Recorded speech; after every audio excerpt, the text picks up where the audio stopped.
لو عندك حبة رز بايتين تعالى نعمل النهارده بيهم احلى رز بلبن. ايوه، هتعملي من الرز البايت احلى رز بلبن كريمي وطعمه خطير، وخطواته سهله جدا ومفيش ابسط من كده. زي ما انتوا شايفين كريمي كده ووشه مكرمش وطعمه خطير، وبجد ما اخدش مني وقت حرفيا. بدل ما تخلي الرز عندك في الفريزر لوصفه تانية، تعالى نعمل النهارده بيه احلى رز بلبن، سواء عندك لبن ماستر او لبن بلدي بتاعنا. بجد خطير وطعمه يجنن، وبجد ما كنتش متصوره ان هو هيطلع كده. انا ما اعرفش الوصفه دي حد عملها قبلي ولا لا، بس بجد انا اول مره اعملها وكنت منبهره قوي بالنتيجه. جبت كده نقول كده بسم الله، وجبت كان عندي كوبايه كده من الرز البايت. بديت ان انا كده افرول كل التكتلات بتاعتها، وكان عندي كيلو من الحليب. جبت كده حله على حله او كسرولة، وابتديت ان انا احط فيها الرز زي ما انتم شايفين كده، وبفك فيه منه اي تكتلات، وبضيف عليه الحليب. كيلو من الحليب كده ببتدي ان انا اضيفه عليه بالشكل اللي انتم شايفينه ده، واضيف عليه كمان كوبايه من الميه بس كده.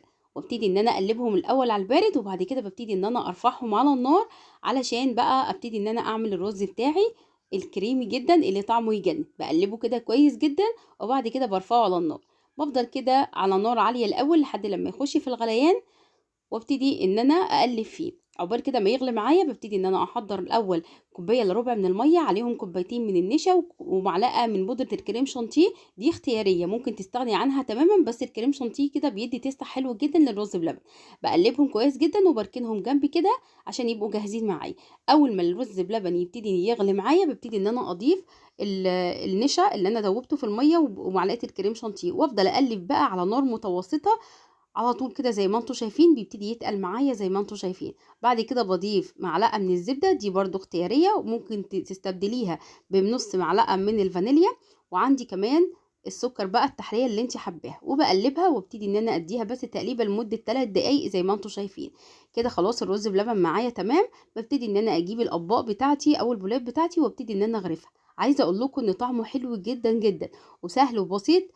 ولو عندك حبة رز تعملي بيهم حلو، بدل ما بنستخدمه كده في الكشري او نستخدمه في وصفات تانية حلوة جدا برضه.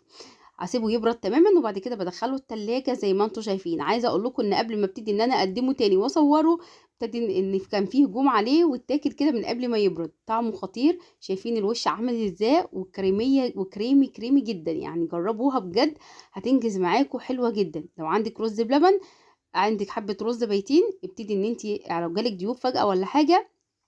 وما نسيتش برضو، عشان ان في ناس هتسالني ان الرز فيه ملح. تعالى اقول لك بقى تعملي ايه عشان تكسري حته الملح دي، وهتديكي مزازه حلوه جدا. ابتديت بعد ما برد تماما وحطيته في التلاجة، أنا قبل ما احط عليه اي حاجه عايزه اقول لكم ان هو كريمي زي ما انتم شايفين كده، وطري طراوه رهيبه. شايفين؟ بجد خطير. عشان تكسري بقى حته الملح اللي فيه، بتبتدي ان انت بقى تحطي بقى المكسرات اللي انت حباها. ممكن تحطي جوز هند. وعشان تكسري زي ما انا بقول لك سنه الملح اللي فيه، كيس اوريو من ابو 2 جنيه او بديل الاوريو بتكسريه عليه كده. وعايزه اقول لك ان بينهي تماما حته الملح اللي موجوده في الرز اللي احنا مسويينه عشان ناكله في الطبخات بتاعتنا. بجد جربوها. شايفين الكريميه ازاي، كريمي ازاي خطير. بجد جربوا الوصفه دي هتعجبكم جدا. يا رب النهارده تكون الوصفه عجبتكم. هتوحشوني الفيديو الجاي. استودعكم الله، والسلام عليكم ورحمه الله وبركاته. مع السلامه.